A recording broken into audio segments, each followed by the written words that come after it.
십자가 보혈로 죄 씻음 받기를 원하네.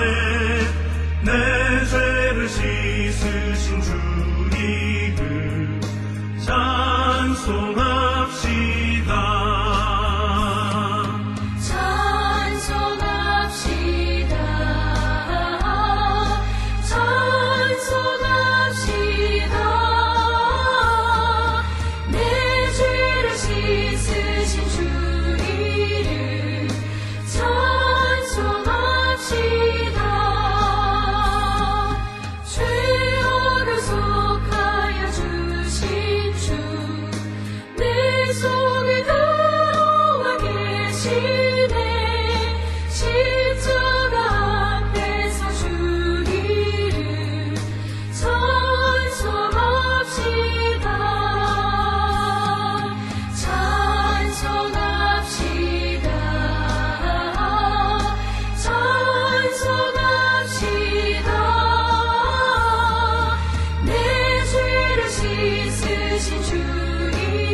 우리가 마음의 뿌림을 받아 악한 양심으로부터 벗어나고 몸은 맑은 물로 씻음을 받았으니 참마음과 온전한 믿음으로 하나님께 나아가자.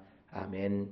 전능하사 천지를 만드신 하나님 아버지를 내가 믿사오며 그 외아들 우리 주 예수 그리스도를 믿사오니 이는 성령으로 잉태하사 동정녀 마리아에게 나시고 본디오 빌라도에게 고난을 받으사 십자가에 못 박혀 죽으시고 장사한 지 사흘 만에 죽은 자 가운데서 다시 살아나시며 하늘에 오르사 전능하신 하나님 우편에 앉아 계시다가 저리로서 산자와 죽은 자를 심판하러 오시리라.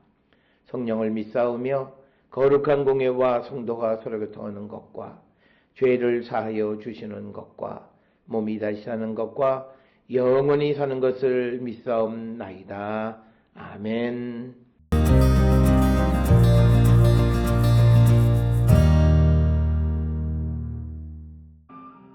그러므로 너희에게 구하노니 너희를 위한 나의 여러 환난에 대하여 낙심하지 말라. 이는 너희의 영광이니라.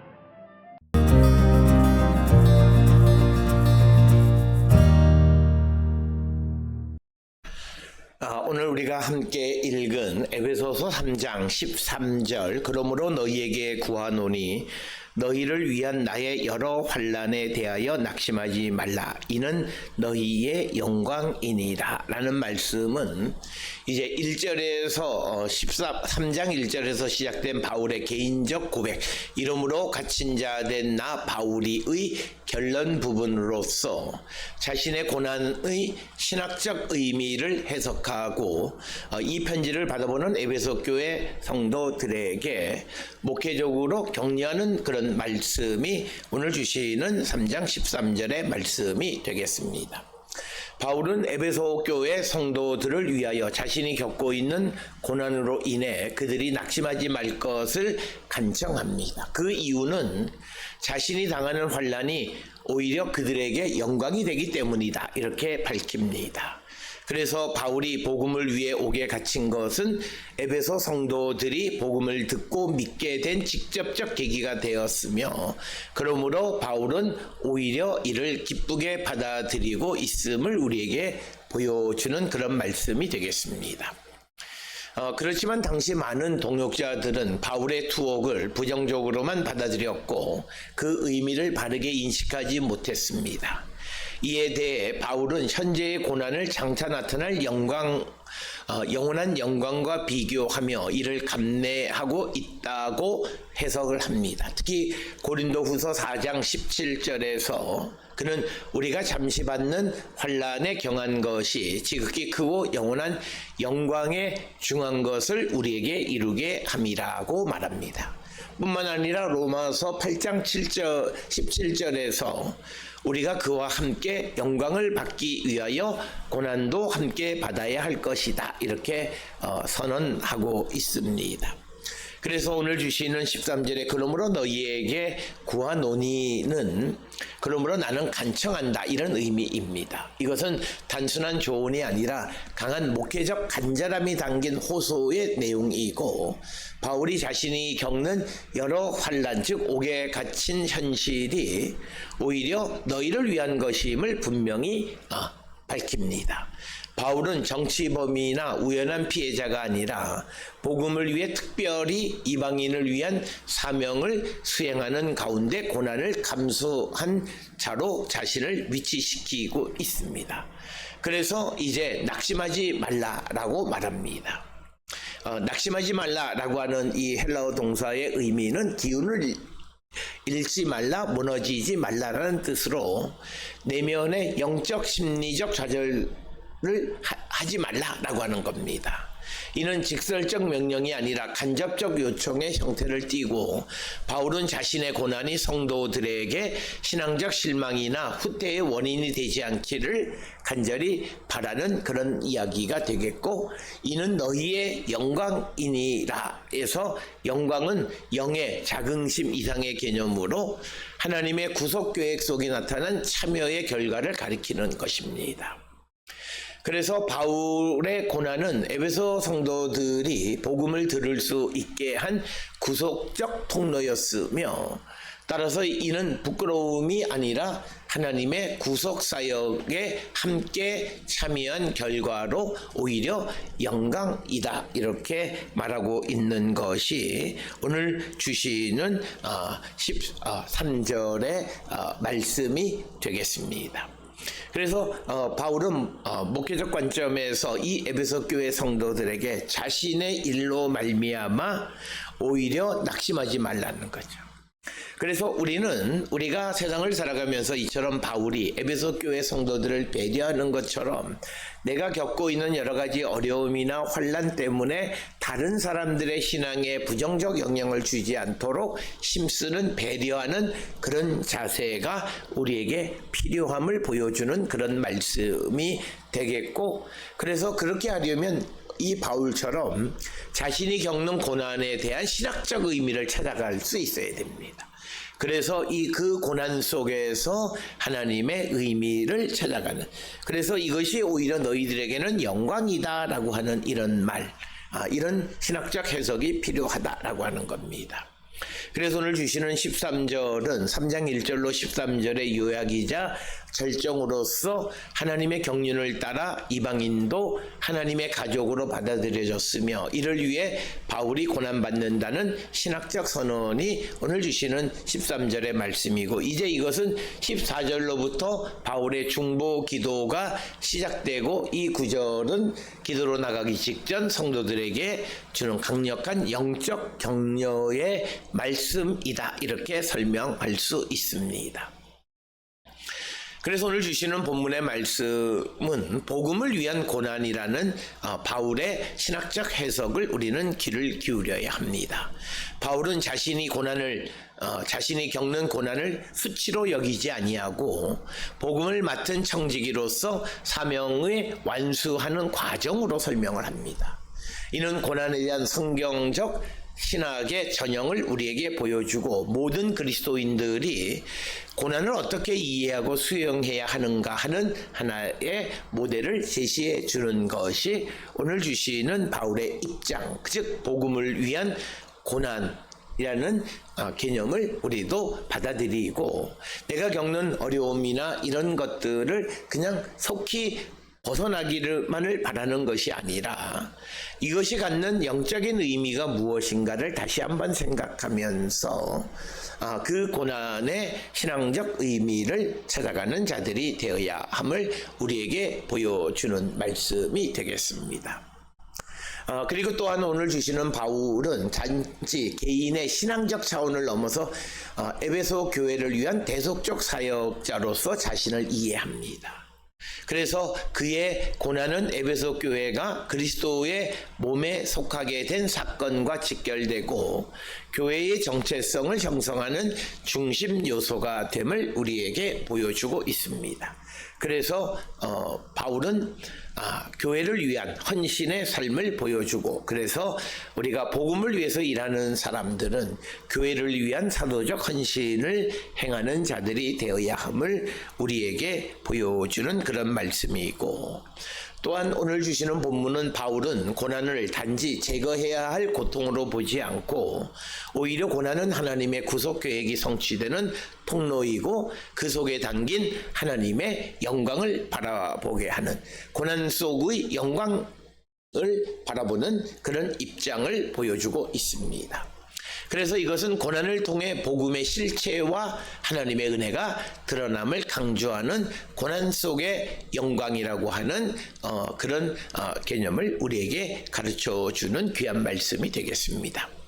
결론적으로 우리가 에베소서 3장 13절은 바울이 자신의 고난을 해석하고 그것을 교회의 영광으로 전환시켜 이해하는 고차원적인 어떤 신학적 해석이 되겠습니다.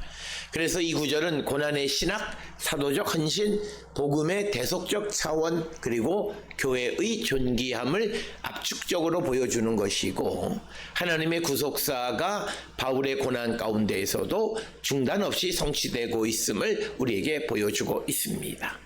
오늘 주시는 바울의 입장을 통해서 우리가 당하는 고난에 아파만 하는 것이 아니라 고난 속에서 나타나는 하나님의 영광을 볼 줄 아는 영의 눈이 열려 있는 거룩한 백성, 그리고 다른 심령들과 교회를 항상 생각하는 성도들이 될 수 있기를 주의 이름으로 축원합니다. 기도하시겠습니다. 사랑과 은혜가 충만하신 아버지 하나님, 은혜를 감사합니다. 고난 속에서도 자신의 사명을 기억하고, 그리고 고난의 신학적 의미를 제시하면서 다른 이들을 격려하는 바울의 신앙이 우리의 믿음이 되게 하여 주시옵소서. 예수님의 이름으로 기도드렸습니다. 아멘.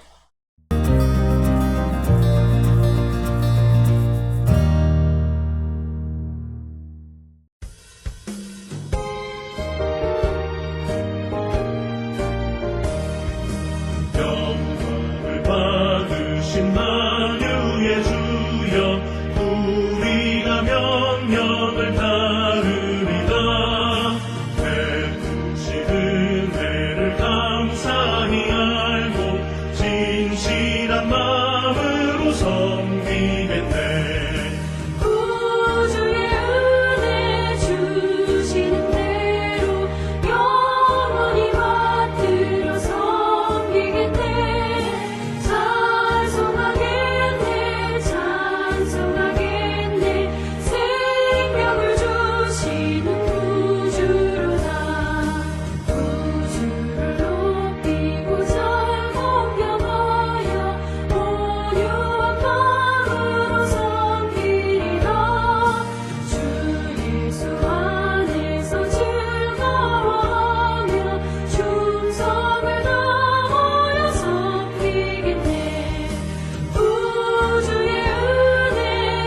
기도하시겠습니다. 이제는 우리 주 예수 그리스도의 은혜와 하나님 아버지의 무한하신 사랑과 성령의 위로 역사 교통하심이 고난 속에서도 흔들리지 않고 하나님의 영광을 바라보는 자 되기를 결단하며 세상을 향해 나가는 우리 모든 성도들 머리 위에 이제로부터 영원토록 함께 할지어다. 아멘.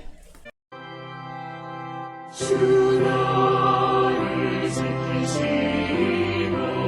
그 얼굴을 내게 돌리시고